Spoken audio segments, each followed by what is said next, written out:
How far into this were you last time we spoke? Into this. When was the last time we spoke? When was the last time we spoke? I think it would have been end of November, would it? Yeah, so that was early stages. Like just planning, plotting, thinking, writing. Probably wrote like the basic backbone by then, but didn't sort of hadn't gotten yet into the immediate like moving aspect of it in practice, but in theory only. Like we're thinking about exactly how that would work, I guess. When I messaged you about doing this and kind of hopping on the podcast to have a chat, you said it would be a good kind of place to address some of the tougher questions that are popping up at the moment surrounding it. Yeah. At what point in the process did you kind of foresee those questions appearing? Very late on, because these questions weren't questions until like a month ago. This was a thing that probably sort of 100 people understood what it was until January, and obviously, sort of for various reasons, it kind of took off into the public consciousness, and then at that time, you started having the auxiliary questions, which came from the sort of like, Ponzi scheme sellout question wasn't even a thing until it became that, which was sort of like when we'd finished making it. And the environmental question, again, wasn't a question until at least about NFT specifically, because I think that discourse is completely misguided, but that's a different story. Until about like a month ago as well, when some artists wrote a blog post about how this is really bad for the environment. So, it's interesting actually, because all of these questions that are like kind of like this, the main talking point now weren't even part of the conversation until after we had finished the project. It's interesting because they both seem like questions that are fairly easy to kind of answer and put to one side. I'm interested. Like, why are they still a part of the conversation? Is it just because it's new? I think when something gets big, I think people like really like to just be on one side of it. I mean, that might sound a bit like, I don't know, like, 21st century postmodern. But, it's really hard, I think, for people to like want to be nuanced about something, right? Either you hate or you love it kind of thing with new things. Yeah. And I think this is a new thing, and it comes from like the crypto world, which is like filled with sort of like mystery and libertarian sort of like crazy people, right? So it's really to see, okay, this comes from there. Paris Hilton is doing sort of this, and so is like The Weeknd and the SNL and whoever's doing it. Therefore, this must be a really bad thing, like capital letters, like bad thing. So then you're like, okay, if I ever see these three words again, then this is one of these really bad things that is happening. So I just, it's just ease, right? Like it's easier to just bundle everything up in one little pot rather than sort of expanding the cognitive effort to be able to say, oh, maybe this is not just one thing, I guess. Yeah. I mean, it's kind of the same with everything is right now, isn't it? Nuance is gone. Either you're on one side or the other. There's no real space to be in between. And that's the important thing as well to mention, is like on one side or the other, because the people who are like super pro this as well, they're like, this is it. We figured out how to build communities, and like this is the future of music forever and art, and like, we solved all the problems, and we're heralding the new age of like utopia. It's like, no, man, like, calm down. It seems like everyone just it's a complete black and white picture right now, which is sad, because that means that there's no way for that to develop very easily when everyone's such a dogmatist about it. Does that leave space for people who are in the middle to kind of come in and push it in an interesting direction, though?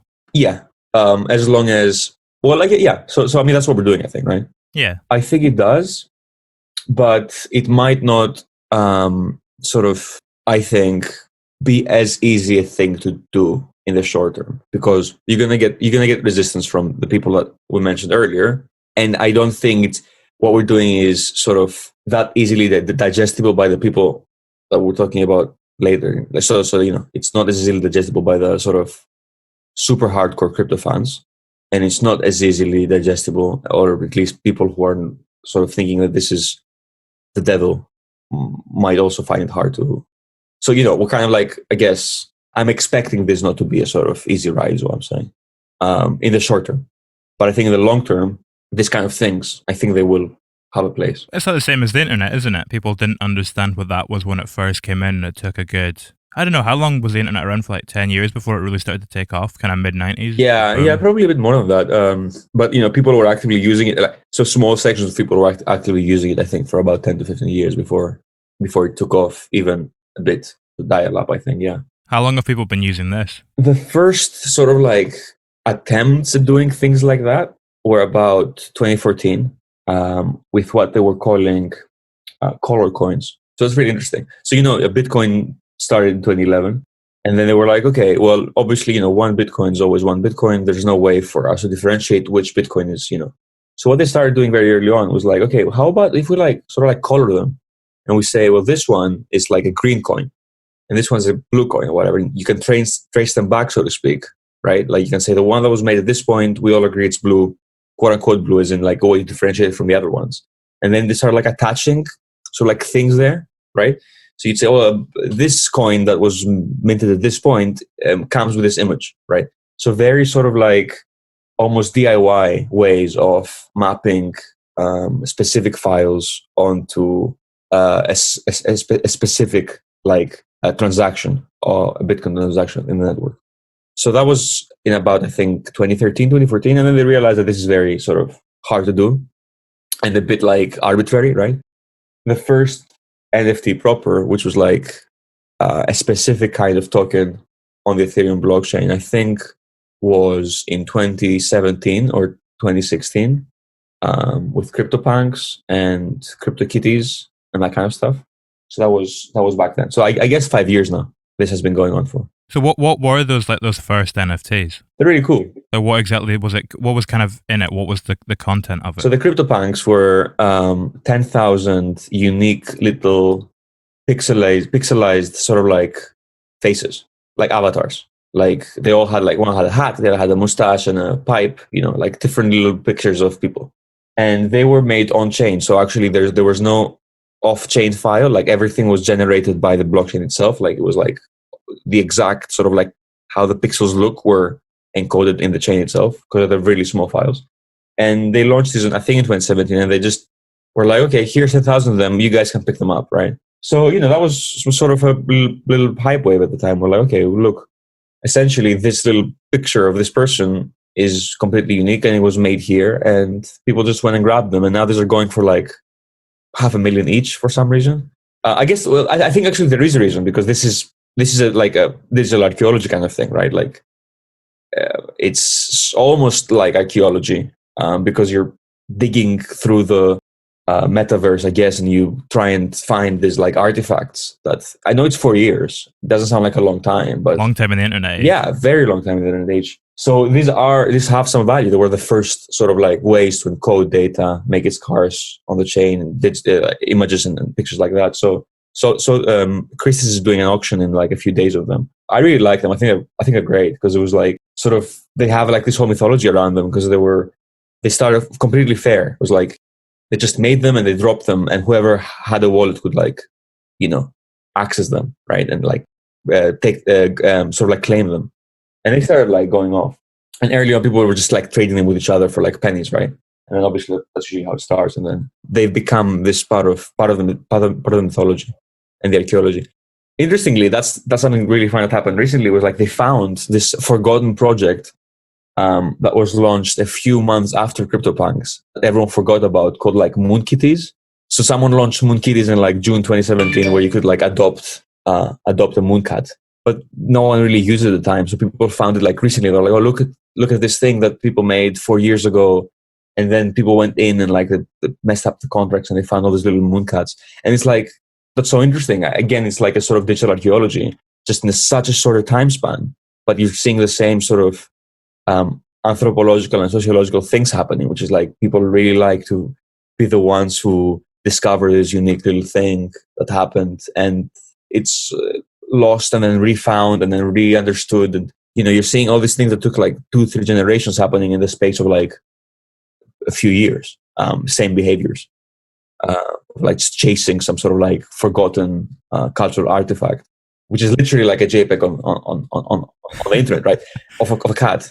But it has exactly the same effect and exactly the same sort of behavior and exactly the same value as well, because that's why these things become valuable. I love this idea of archaeology, and archaeology in the future being people like digging into the internet archives, trying to find stuff like this and uncover it. Well, yeah, for sure. I mean, this is, I think, whatever happens, we've created already this thing that's outside our control, right? Like this sort of extra layer of reality on top of the physical reality. We're going to be unscrambling that, right? Like internet archivists and people like that, this is going to be a job in the future, like a whole industry, I think, around like trying to understand, even like, you know, one generation down, where people like remembered what happened. Now we still, it's still such a big sort of, you know, there's so much things here, you know, way more than any civilization sort of like had in physical terms, right?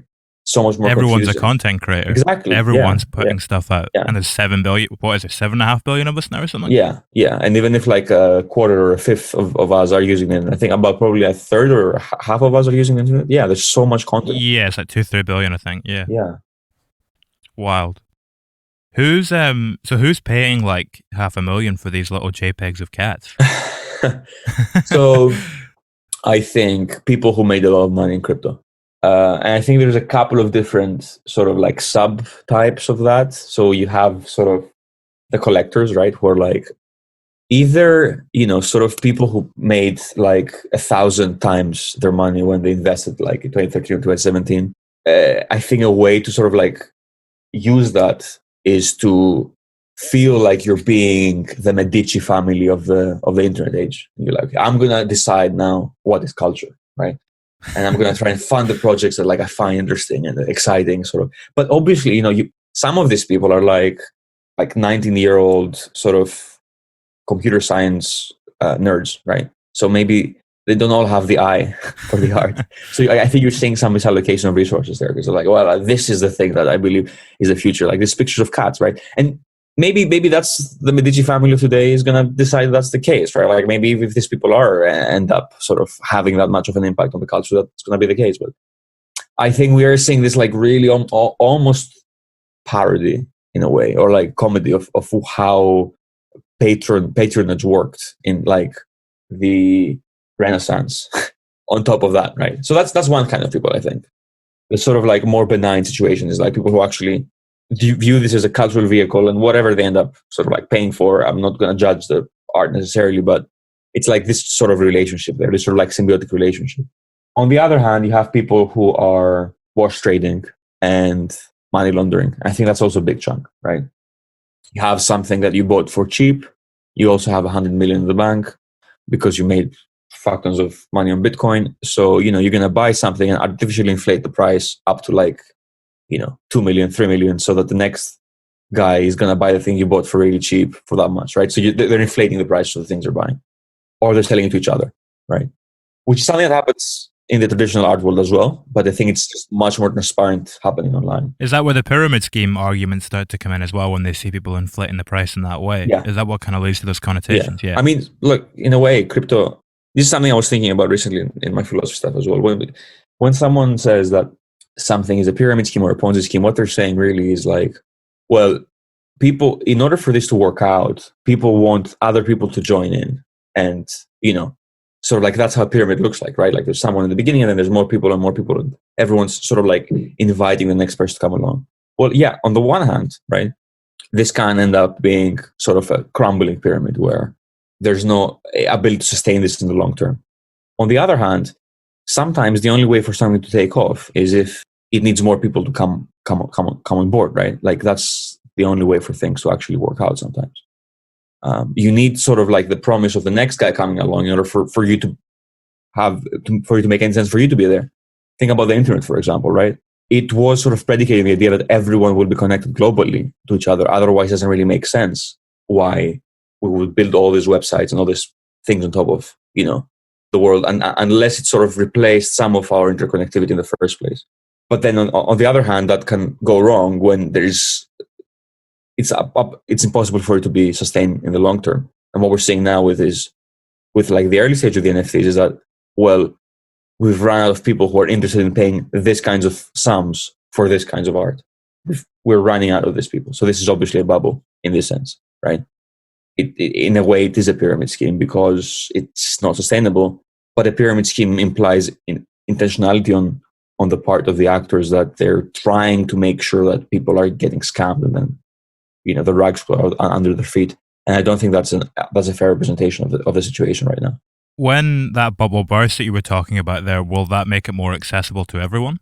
No, I think it will make it lose the hype for a while, and then there will be time for the real things to start to being built, right? Like that's what usually happens. Like the first phase of excitement and hype that eventually becomes so big that it becomes unjustified, people realize, wait a second, are we really paying millions for this kinds of things at this point in time? And then they stop doing that. But then you've sort of introduced some things, you've made some people interested in certain technologies, and then you're going to have some time where people are going to actually look at the edges of this without the frothy hype surrounding, let's do this quickly, let's make sure we do this now so that we get the most money for our product back, etc.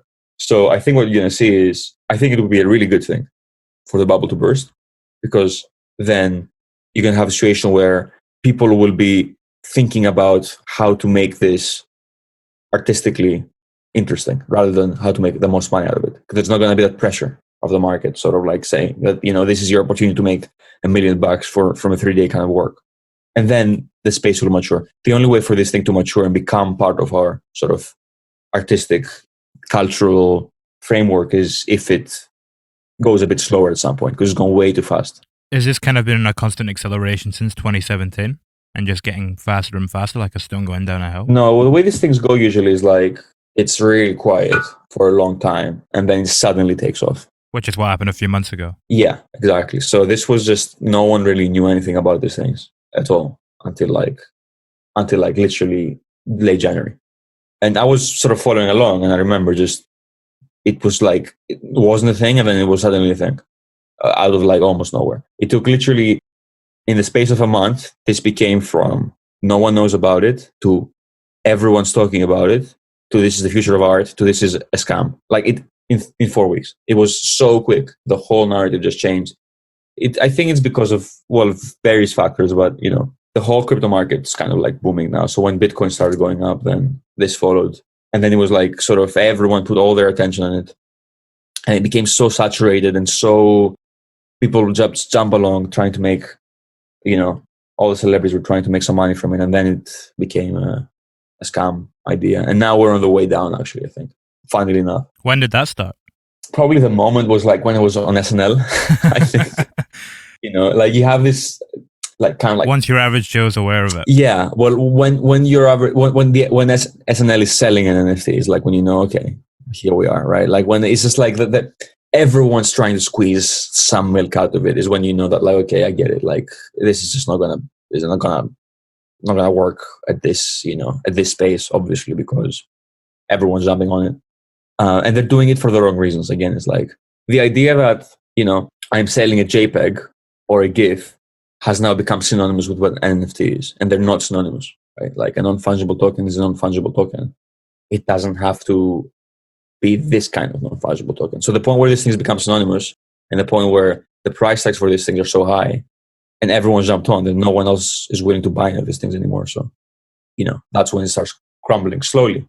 And these things are not liquid, right? So it's very hard for people to like sort of pull out of the market and sell everything, because you need buyers for that. So I think it's going to be an interesting few months left, actually. What were SNL selling on it? They made a little skit about NFTs and they're selling that. Oh, piss off. Is that kind of where the elitist argument is coming from as well? Because that's one of the things that has kind of been leveled at it, is that how many stems is it you're selling? Is it 5 and then giving 1 to the fans? Yeah. Is it 6 in total? Yeah. Yeah. So is the one that you're giving to the fans, is that a way to kind of counteract the whole, elitist argument? Yeah. Yeah, it is. Ideally, our fans would have access to more of them, right? So I think I talked a bit about this in the other review we did, but you'd be at the best situation would be one in which groups of fans own these things, right? And they can like sort of each vote on which iteration you have, and the most votes would like kind of work. I don't want this necessarily to be an individual's game, but right now that's actually sort of like really gray area of the law, because the moment where you break something up in little pieces and you sell these as shares, you're entering into securities and registered security selling, which is like really illegal. Well, that's what was happening with GameStop, wasn't it? Yeah, except that in that case you had sort of a registered broker doing the selling, right? Which was what they called like Robinhood and Revolut and all this kind of institutions. It would be like us being like Robinhood. That would be exactly what it would be like, legally speaking.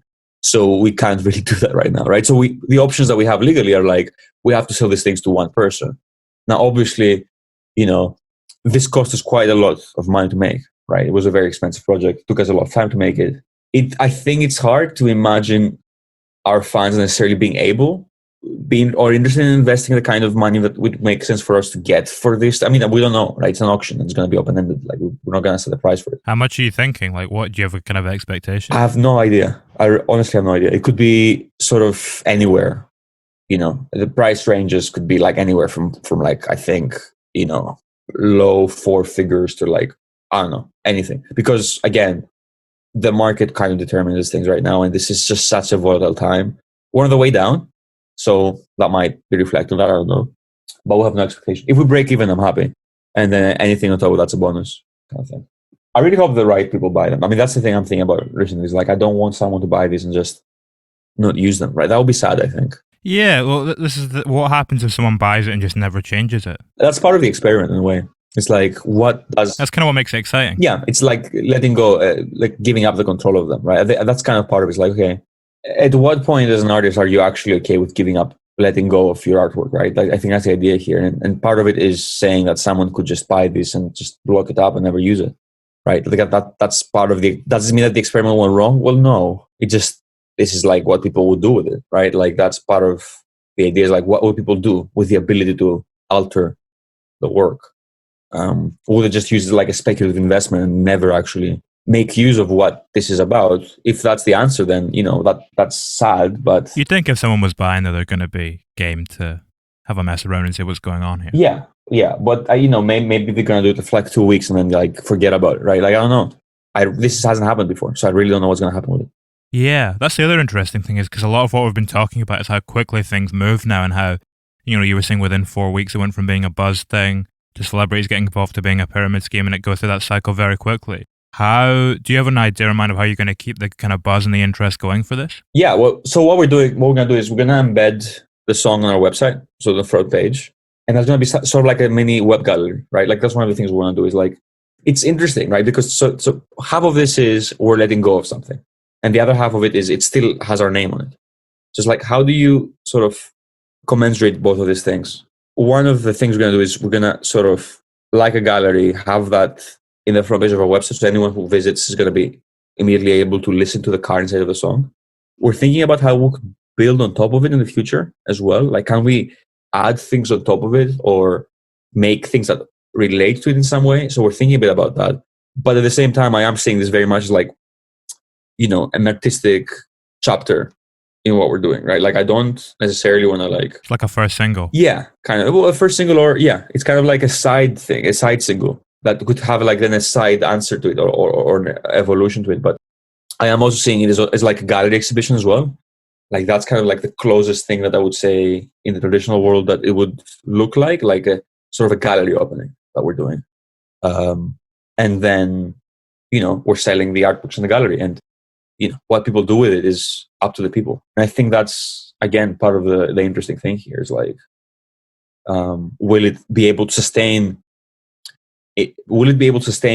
interest? Is it strong enough to be able to pull off what it aims to do by itself without us like pushing it every week? That's part of the questions I'm thinking about. Maybe it depends if it manages to kind of enter the cultural main sphere. Like, if it starts to kind of build momentum and catch on within all your kind of music publications and stuff. It could be something that kind of builds with time. Yeah, that's the other thing. I mean, that's the cool thing about this, which I really like actually, is that, say someone, the stems, we sell them, people play around with them for a few months, right? And then 6 months in, everyone forgets about it. And it stays static for a while. And then like 2 years later or 3 years later or something, someone changes one. And suddenly this thing is alive again, right? I think that's really cool, actually. Because in a way, this is now there forever, right? Even if it goes dormant for a while, the artwork doesn't end ever. It's always evolving in a way. So it could go dormant for a year, and then someone could just remember that they have it and be like, trigger it. And then everyone will maybe get a notification about it, right? Or you'd go on our website suddenly, and then you have a different song there. So part of like the ebbs and flows are almost part of the artwork in a sense. It's like, it doesn't really ever die, because at any point someone has access to changing it, and someone is able to, and then they will. So And suddenly it's a different combination that we've never had before, and it's a new song that's never been in the wall. exactly, yeah, and that could happen at any point, even if it's silent for a while. So even after 100 years from now, for example, if the Ethereum blockchain is still going, which I think is very likely it will keep on going, this thing can still change. People can sell the layers, and it doesn't have to be something that's necessarily front and of the mind of anyone necessarily. It could be completely in the background, never so often. But the very fact that it's possible for it, exactly because we're giving up control of it. If we break up as a band, if we stop making music, this thing could still be evolving as an artwork without us even being part of it necessarily, or being aware of it changing even. So I think that's a cool thing about it, actually. What does one layer give you control of? The underlying instrumental part of that song. So if I say I have the chords layer, I can choose what chords the song has, both in terms of melody and in terms of instruments. So we have, for example, for the chords layer, we have 5 different chords, right? One of them is a piano, just a piano solo, right? Where it's like a piano ballady kind of thing. The other one is a guitar, acoustic guitar, and slide guitar and Hammond organ thing, playing a completely different melody, a completely different rhythm. It's not like it's the same melody, different instruments. It's different rhythm. All completely different. Yeah, very, very different. Similar chord progressions, right? Because everything has to work with everything else. It's not like it's different melodies in a way. And then the other one is there's one which is electronic, almost dubstepy chords, very stabby, halftime chords happening with a few synths. And then the other one is 80s sort of glam pop, synth pop, synthesizers as well. So and then there's a quiet one as well. So the song's on, and I can choose which one of these things is gonna go in the song then. And then when you refresh it, it's you go from a piano ballad to a synth pop hit, right? With that change. What other musical structures did you put in place so that everything works with everything? Because that's why I can't get this. Was it 6,400 combinations? And everything works together. Yeah. It's crazy. Yeah. So we started with bass and drums, really. That was a thing that we had to get really, really tight. So, 4 times 4, that was at the time 16. So we had to make sure that 16 different combos work together. That wasn't that hard, although it was a bit hard. And then you start just building on top of that. Essentially, you're like, okay, how do we add now the extra thing and then the extra thing? And then slowly you start, building a web that makes sense. And then at some point, you eventually just trust that you've done the work to make it tight on the rhythmic layers, that changes on the most sort of less rhythmic layers can be, you can trust that they work without necessarily verifying it all the time.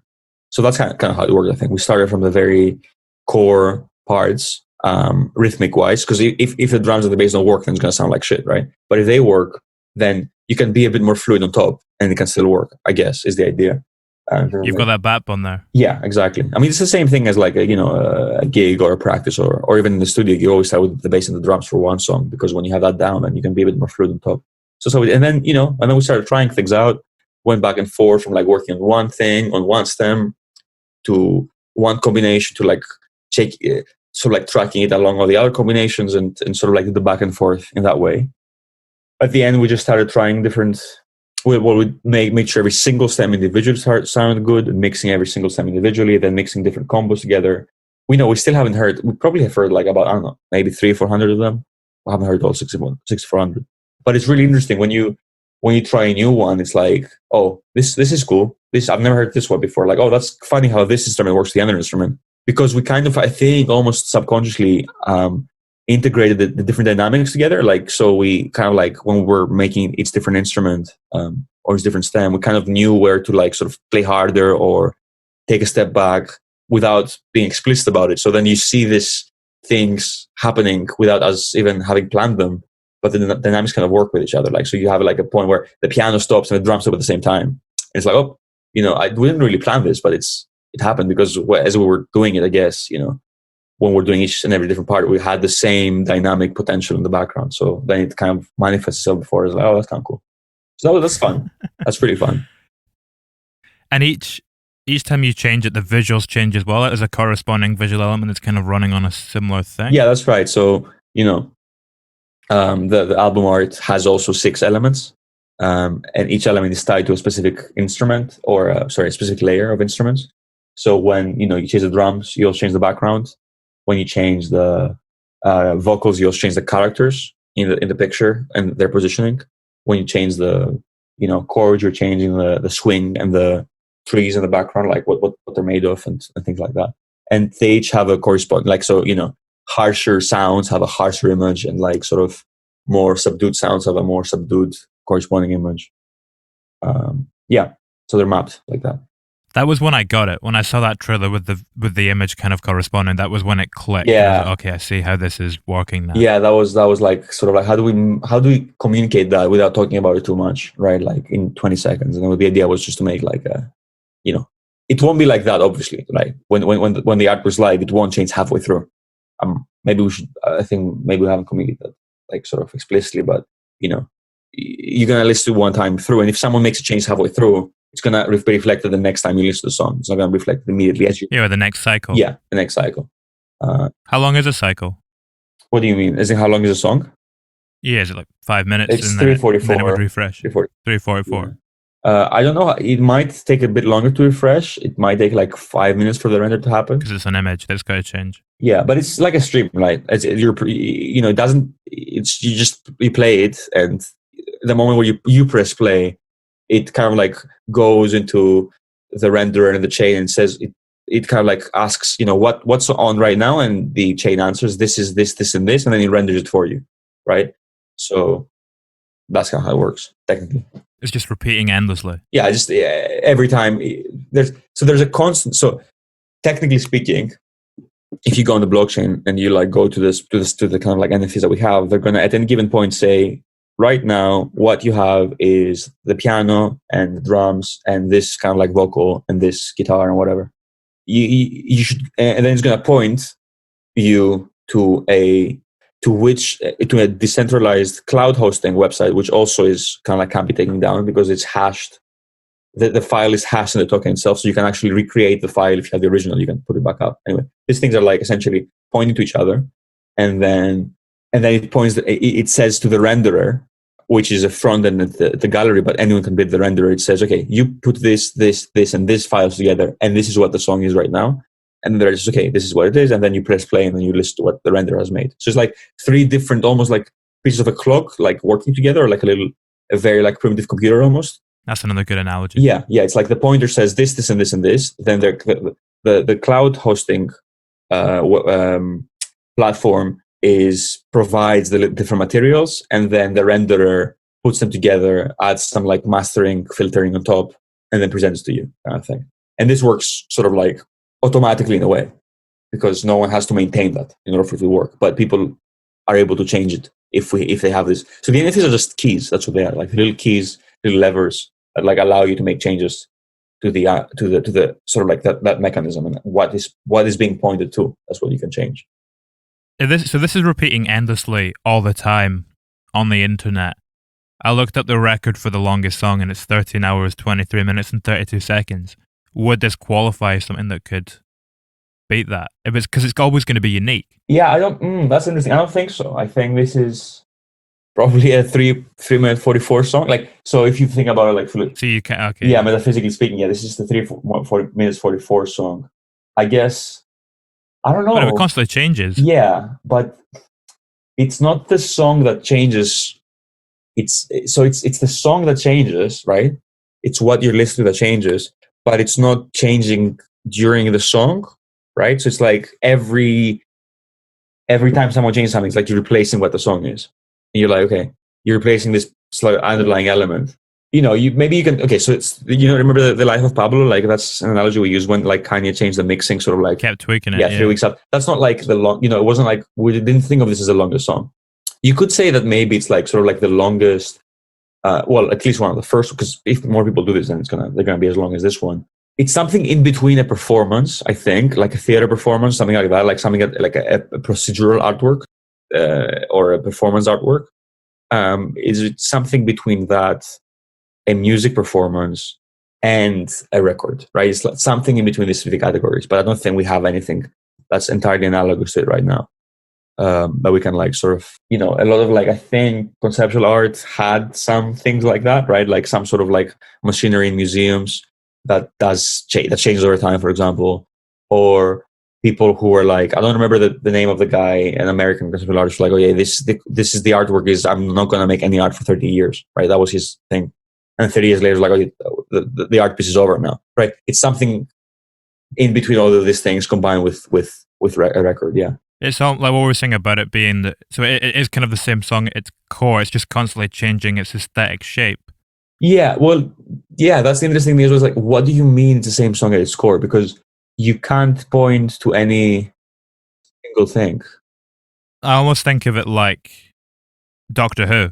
It's the same person, but it's regenerating and changing. Yeah, something like that. But it's hard for us to conceptualize that, because when we think about what is a song, we think about sort of, the things that together make up the song, right?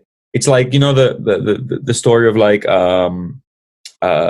Theseus' boat, Argo, right? It's like, oh, you have a boat and then the ship rather, and then over time you change one plank at a time until you change the whole ship 10 years later, right? Well, is it the same ship is like the question. It's like the human body. Yeah, exactly. Regenerates every cell every 7 years or whatever. So if it's not this exact cells that make up what is one body, then it must be something else, like the shape of it all coming together. But even in this case, it's not like, the sort of like the most extreme version versus the most simple version, which is just essentially, you could have a version where it's just vocals, for example, or vocals and a drum beat, versus like a very complicated. It's not like they have the same shape either. They have similar movements, right? And very similar chord progressions, but again, it's not exactly the same.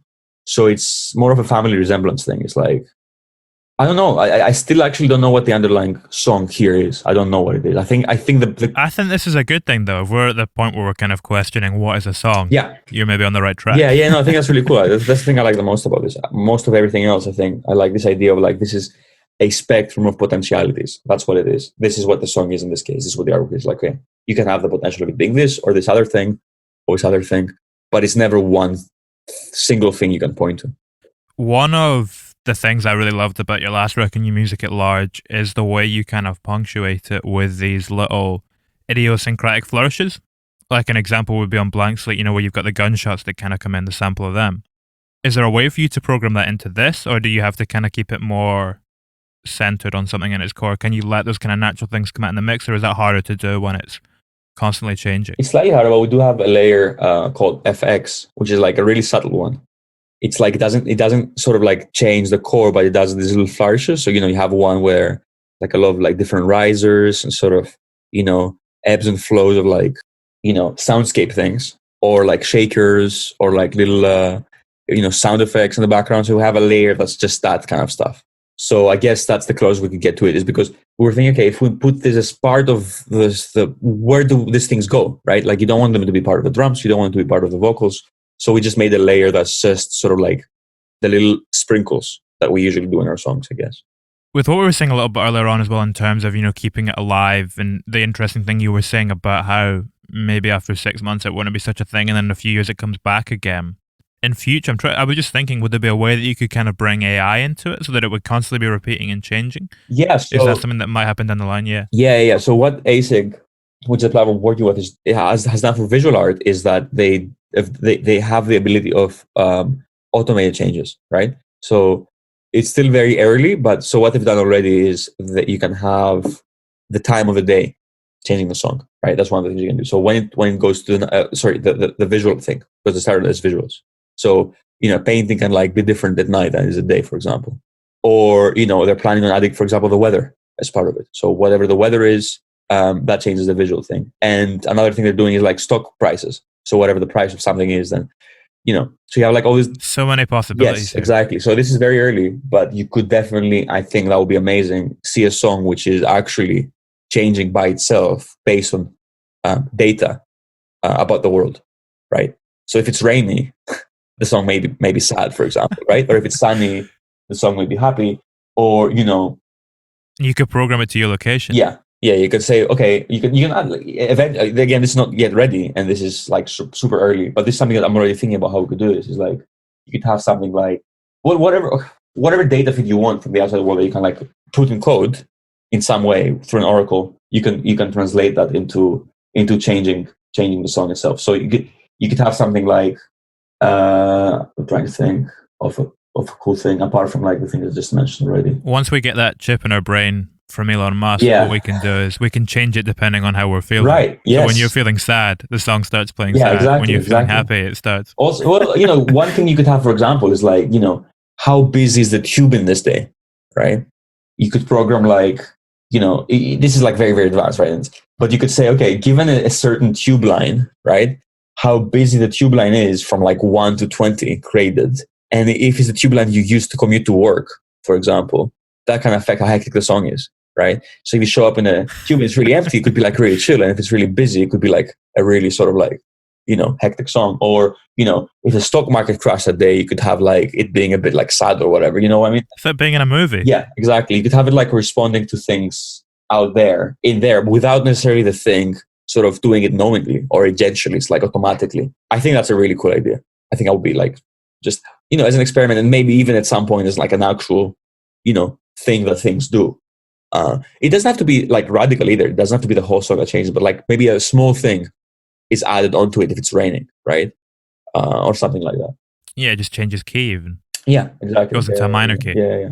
But anything you can think of, any sort of external data that you can think of that you can feed into this thing, and then it can get really complicated, right? Like you can have like sort of combination of things, right? Like if it's raining and it's dark and it's busy and X event happened, you can have all of these things together doing something on the underlying thing as well. And you get like you get very complicated and advanced with this thing. It doesn't have to be like right now. It's sort of like, think about the thing we're doing, for example, is like super basic event in terms of what's possible, because it's like very sort of. It's like the first website on the internet. Yeah, it's very simple, right? It's like, okay, person 1 chooses A and person B chooses B, and then. But we don't have a way yet of like exactly blending these things together, or like sort of composing them in more complex ways. But this is like essentially the sky's the limit in terms of how complicated this can get and how many things you can build on top of this. It's really cool. It's really weird. It's like, it feels exciting. Yeah, it does. I mean, I honestly think that this is gonna be so normal in 20, 30 years. The idea that like a song is moving based on what's happening. I don't want to replace all. I mean, obviously, I don't think that this is all songs should be like that. You don't want that. I don't think that's a good idea. But a subset of songs. Well, you could bring in, what we were saying about the whole idea where when the weather changes, a different song comes on. You could bring that so that it's a fixed song, if you know what I mean. Yeah. Like certain songs are kind of linked to certain right, periods. Exactly. Yeah, so it would be functioning in the program, but like a fixed thing. Yeah. Speaking of the weather as well, and it changing, that kind of brings us on to the ecological impact, I suppose. Yeah. Which is something that's been leveled against it. Why? I mean, my understanding is that by the end of the year, that's probably not going to even be a concern at all. Right. Yeah. That's hopefully right. So, okay, the way this works is the following, right? So, all of this thing is built over the blockchain. What is the blockchain? The blockchain is a ledger of data, right? When people mine a new block and say, okay, this is a new part of what happened, right? Like, someone made this NFT, or someone made this change, or someone sold something, then you need a lot of people, a lot of computers to come together and agree upon that. And the way they do that is by creating cryptographic proofs, solving cryptographic proofs in order to show that they have the computational power necessary to be trusted, right? Because if you didn't have that barrier of work, then anyone could go on the computer or have like 100 computers and sort of like hack the network, right? By lying about what happened. So you need this barrier of entry in order for it to be really expensive and really hard for anyone to come in and have a fake transaction. So it's not arbitrarily burning energy because it's like, there's a reason for it, which is to secure the network. But obviously, right now, this is a very inefficient process, not very, but substantially environmentally harmful, right? Ethereum accounts for 0.02 of carbon emissions in the world, which is a relatively low number to other industries, but still quite high. So you're slowly seeing is that's very acknowledged for like last few years, a move from that to a system in which you're staking coins together with much lower computational power. So the security network then is determined by, the fact that you will lose your money if you lie. Essentially, that's the new security protocol. And then the computation you need to do is really, really much less intensive. You drop the emissions by 99.98%, right? So you have 0.02 of what you currently have, which is at that stage it actually becomes environmentally friendly, right? Because the computations that you're doing are actually better than doing it in real life, for example, or using the legacy system. That hope happen in a year. Yeah. That's the thing. Like, even if we look at what it's emitting now, how does that compare to like other things we do in our daily life? Yeah.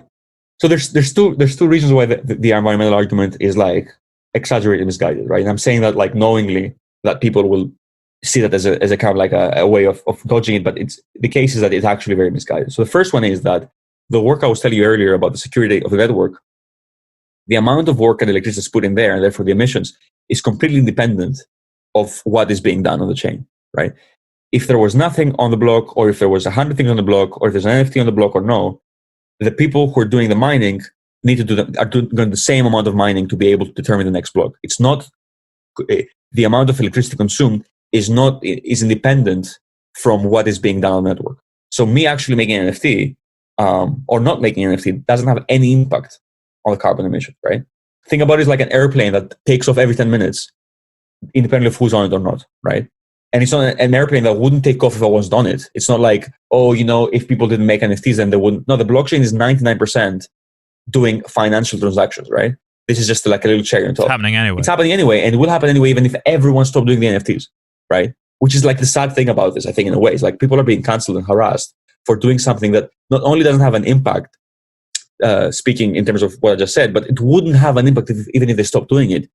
There would just be the 3% that's currently filled by NFTs is just going to be filled by more financial transactions, right? Like that's just will be the change. So this is an argument, essentially, I think, it's very virtue signaling. It's about like purism. It's like, why are you associating yourself with something that's, environmentally harmful? It's like, it's about purism in a way, right? But then the response is like the kind of like whole, there's no sort of like ethical consumption of the capitalism, right? Like, it's not like there's, our t-shirt merch sale doesn't have any carbon emissions or is like good for the environment. It's not, that doesn't mean that we shouldn't change these things, and we are changing these things. But mere association with something that's environmentally harmful doesn't make the thing we're doing environmentally harmful, practically speaking, right? So if you think about it, the fact that if we didn't do this, there wouldn't be any impact on the environment, like wouldn't make a difference either way, makes the argument slightly moot, I think, right?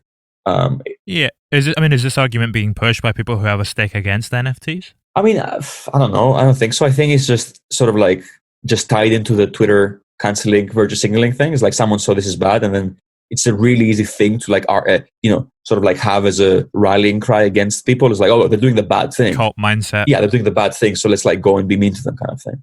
But it's, as I said, like first of all, it doesn't actually relate to the underlying argument, and secondly, even if it did, right, in terms of like, okay, let's forget the fact that these things don't actually matter in terms of the underlying consumption. And let's take the thing that people do, which is like, okay, 3% of the blockchain transactions are NFTs, 0.02 of carbon emissions are Ethereum. So you have 0.00006% of impact, potential impact even, in terms of like, okay, let's just forget that the plane would take off anyway. Even in this case, what you're seeing is that this is more environmentally friendly than a lot of things that artists are doing and everyone's doing anyway, right? Because these things go for relatively high amounts of money.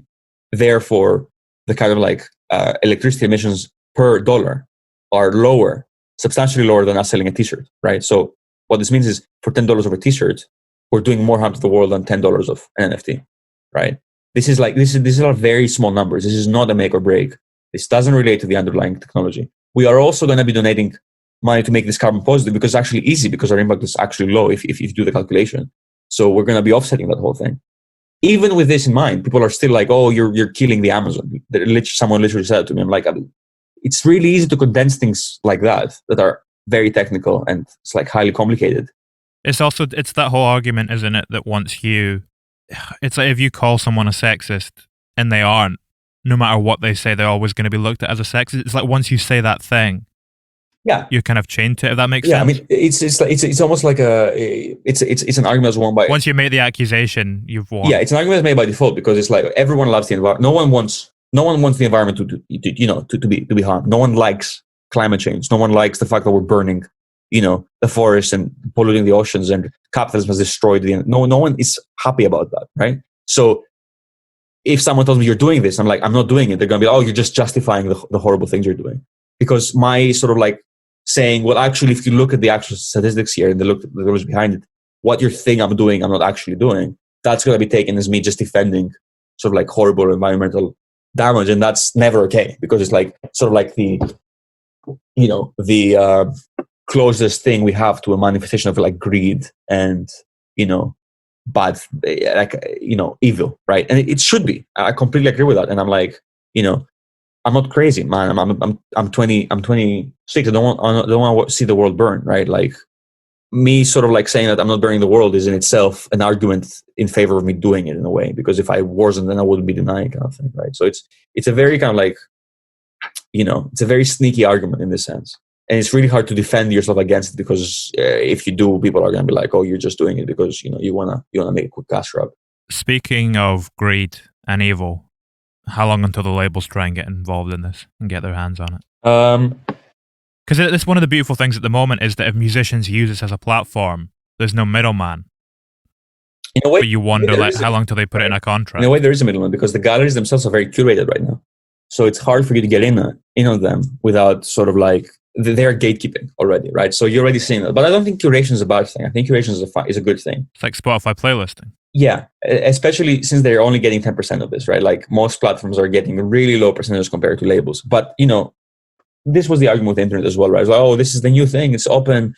Even with Spotify, it was like, oh, Spotify, this is the future because there's no need for labels anymore. But then obviously it became part of the system, right? So this is going to slowly become that as well. I mean, I don't know exactly how it's going to look like, but you're already seeing labels sort of investing in this technology and becoming part of it. If they see money. Yeah, but it's always the same thing, right? I mean, right now everyone's frothing. I mean, every single manager and label is like, how do we get on this thing?